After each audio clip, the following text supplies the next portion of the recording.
Hello everyone, তো আজ ছিল ভাইফোঁটার। ভাইফোঁটার দিন আমি বাড়ি থেকে কি করব, কারণ আমার তো কোনো ভাই নেই বা দাদাও নেই। একটা আছে মাসির ছেলেদা, সে তো তার সময়ই হয় না। তো শান আমাকে নিতে এসেছিলো ওদের বাড়িতে নিয়ে যাওয়ার জন্য। তো ওখান থেকে একেবারে চিকেন মিষ্টি টিষ্টি যা কিছু নেওয়ার মতো ওখান থেকে নিয়ে নিল। আর আমি কিছুক্ষণ দাঁড়ালাম।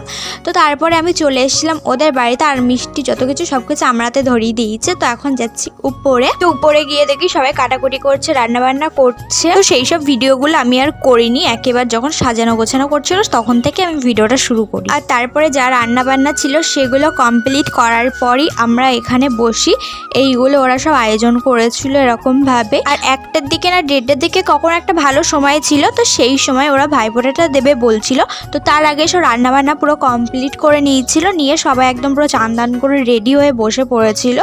আর এখানে যা কিছু সবকিছু ওর বোনেরাই সাজিয়েছিল ওর জন্য। আর ওরা যখন ভাইফোঁটা দিচ্ছিল তখন কিছুটা হলে মানে খারাপ লাগছিল যে ওরা ভাইফোঁটা দিচ্ছে। আমার যদি একটা দাদা বা ভাই থাকতো নিজে, তাহলে হয়তো আমিও দিতে পারতাম। এইভাবে মনটা একটু খারাপ লাগছিল, কিন্তু কি করব। তো ওরা সবাই মিলে মজা করছিল, তো ওদের সাথে এরকম আনন্দ করছিলাম, মজা করছিলাম। আর ওরা যখন দেখছিলাম যে ভাইফোঁটা দিচ্ছে সবাই কি সুন্দর লাগছে ওদেরকে, তো আমি সবার ভিডিও টিডিও করে দিচ্ছিলাম। আর আমার দাদা মানে মাসির ছেলে, আমি তাকে কবে যে ভাইফোঁটা আমি দিয়েছি আমার সে মনে পড়ে না।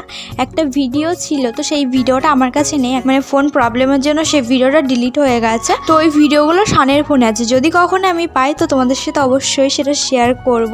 তো এদের ফোঁটা দেওয়া হয়ে গেলে আমরা তারপরে ওই জায়গাটা গুছিয়ে খেয়ে নিয়েছিলাম, কারণ যেহেতু অনেকটা বেলা হয়ে গেছিলো তো তার জন্য। আর আজকে ছোট্ট ব্লগটা তোমাদের কেমন লাগলো অবশ্যই কিন্তু আমাকে জানিও।